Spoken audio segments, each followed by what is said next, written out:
Agency Automator friends, it's been too long. I thought that I would share some interesting stuff that I've been working on with Cloud Functions. So, Cloud Functions are amazing. They're an amazing thing that allow you to have some software up in Google Cloud to run units of work for you. You can do it with all kinds of languages. You can do Python, you can do PHP, .NET, Node.js, Ruby, tons of choices, right? I typically use Node.js. One of the things that I really like to do are to use Cloud Functions in combinations with Cloud Task Queues to build pipelines of data coming from APIs on a daily basis. It's really, really useful for Google Search Console and other APIs. One of the limitations of Cloud Task Queues are that they don't have something called a dead letter office functionality. What is it, you might be wondering? A dead letter office message is the type of message that gets sent when a task queue fails the max number of retries. Let's say you've got an API that you're grabbing data from every day, and for some reason or another, it fails the max number of times. Cloud task queues do not alert you or take any specific action when they fail a max number of retries. You can imagine why this would be a bummer. Let's say that you've authenticated with a specific API and it fails a max number of retries, and it's automated so that every day it's grabbing data. If it doesn't automatically tell you, you need to create some kind of functionality so that you get notified when things go wrong. And that's what we're talking about today. So, and just as a reminder, this piece of functionality is missing out of the box from Cloud Task Queues. And to see how this is going to work, I'll just share with you a little bit of the architecture. In this architecture, we've got two cloud functions. We've got a parent on the left and a child on the right with a cloud task queue in the middle.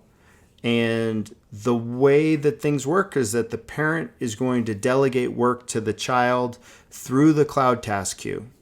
And with our cloud task queue, we can define how many tasks can be delegated in a second and how many times we have a max retries, so that if it fails the first time, what does it do? Does it delegate the task again, or is that it? So the way that we typically build, we'll have 3 retries. And in this specific case, if the parent delegates to the child through the cloud task queue, and if it delegates the task the first time and it fails, it gets put back in the queue. It then gets delegated again that second time. Keep in mind, it can only try 3 times. If it then fails, it gets put back in the queue, gets delegated a third time, and if it fails, instead of going back into the queue or failing silently, we're going to use Slack to send a notification to us, letting us know what that error was so that we could manually go bug hunt if necessary. I think that's a pretty neat piece of functionality. You could certainly use that final failure to trigger another cloud function or post to another endpoint to do something. But for our specific use case, a Slack message really worked well. Now, you might be wondering, why are we even using Cloud Task Queues in the first place? Well, Cloud Task Queues are awesome. And one of the reasons why they're awesome is that they allow us to delegate tasks from one function to a specific other URL, which is super handy if you want to delegate a task from one parent cloud function to a child cloud function endpoint. We also have very finite or discrete control over how many tasks are delegated per second or can run concurrently in a second. This is super, super helpful if you're dealing with an API that has strict rate limits, like Google Search Console that allows you to do 50 queries per second. So with cloud task queues, it's awesome because I can control that flow of action so that I'm well inside that rate limit. And it helps me get the most amount of requests per second while making sure that I don't get throttled by the Search Console API. And that experience is a total bummer. If you've encountered it, you know exactly what I'm talking about. You'll be able to go from roughly 20 to 30 invocations per second down to 1 for a period of 15 to 30 minutes, which is a total bummer if you have thousands of units of work to get done. All right, let's build it, right? Who's stoked? I am. So to get started, we're going to go over to Slack, and you're going to go to api.slack.com/apps. You can see that I've already built a couple here. It's really, really, really, really ridiculously easy. This is how we do it. Create new app from scratch. We're going to give it a name. I'm going to call it Dead Letter for Automators. Why not, right? Let's make it awesome. We're going to pick our workspace. I'll just use my work one. Create app. It takes us to this new screen. You can see there's a lot of stuff going on. I'm going to go incoming webhooks. I need to turn it on. And then I go add new webhook to workspace. I then have to pick a channel. And I'll just go dead letter messages channel. Click allow. It's going to give me a webhook URL down here. I'm going to copy it. And just for clarity's sake, I just want to make sure that we're on the same page. So I'm going to take that message, that endpoint URL that I just copied from Slack, and I'm putting it into my child cloud function. And so we're going to go over there, and you can see here, I've got my Slack function right here. It's this piece of code. It's really simple. So the way that this works as a function is I have to define the URL, which I just copied from Slack, and I'm pasting it in here. I then have to define what the message that's going to get sent or posted to that endpoint. And it's today's date and the exploding head icon, which is one of my favorites inside Slack. And then a message, which is dead letter office. Cloud function failed after max retries due to this error. And then I'm going to share the error inside Slack. And then you can see here, const response equals await Axios post, which is just, Axios is a great node package for doing all kinds of stuff. But here we're using it to post to this URL, and we're posting the message that we created right up here. And just to take it a step farther, here's the meat of our cloud function. Basically, when this cloud function gets posted to by our cloud task queue, it's posting with this request. And here's the magic. We've got request.headers, and we're looking for this one property, which is x-cloud-task retry count. So every time cloud tasks post here, it's going to send a property, which is that property.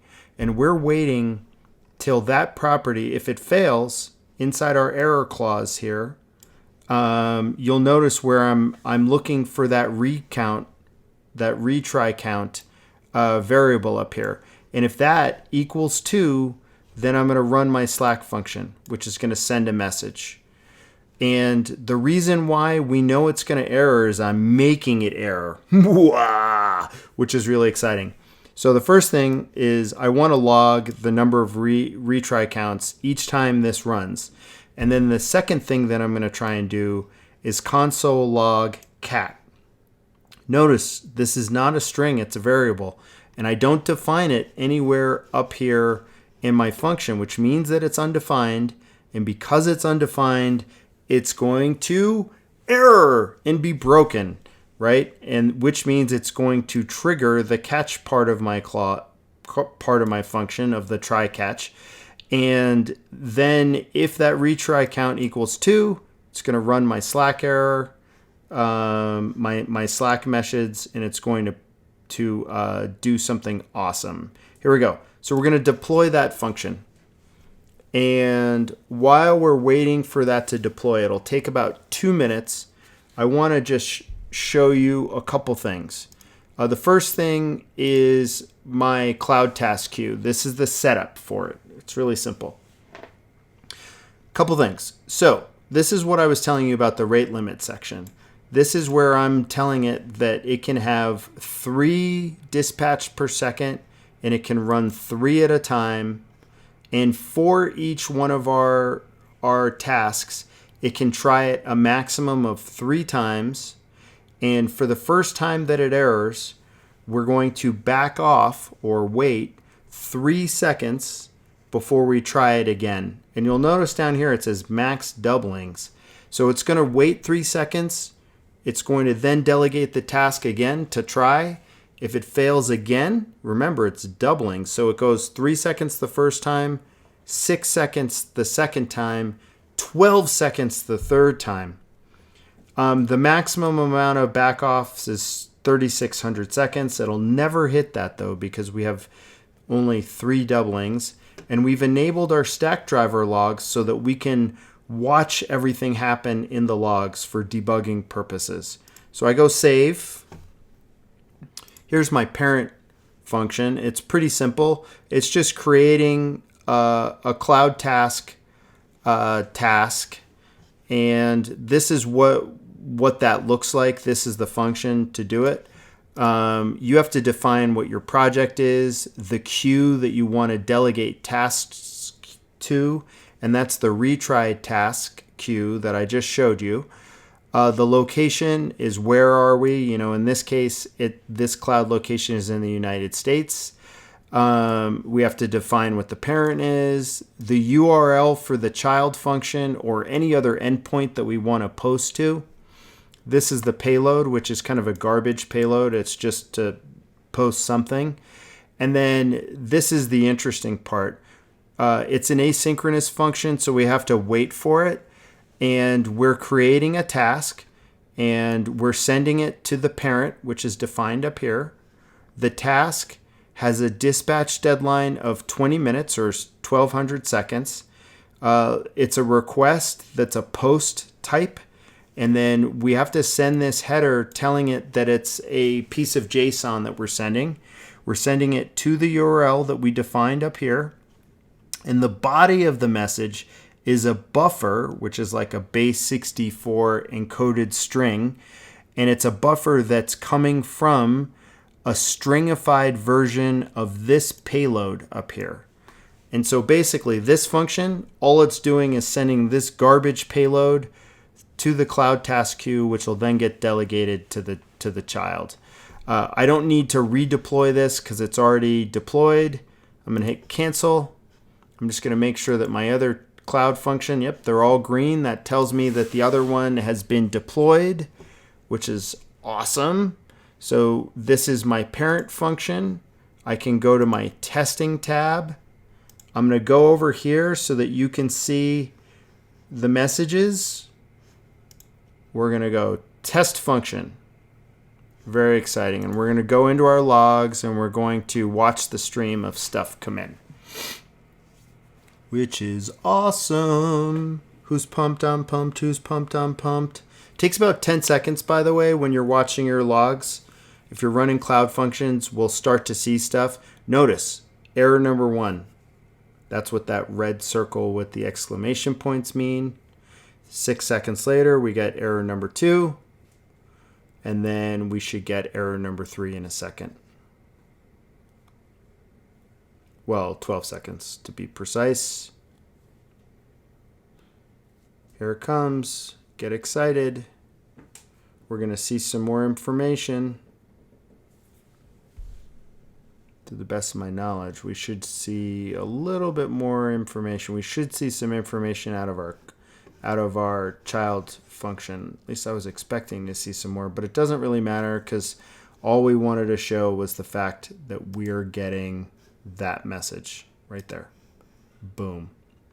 So it gives me my date. I could certainly clean that string up and turn it into just like the standard date format of 2021, June 13th. And then I got my exploding head icon, dead letter office, cloud function failed after max queries due to this error. And again, it's a reference error because I didn't define that variable of cat. And that, my friends, is both super, super exciting and the end of today's tutorial. My agency automators friends, I've missed you a bunch. Jordan and I have some cool stuff coming up soon, but hopefully this will help you along the way. Ciao.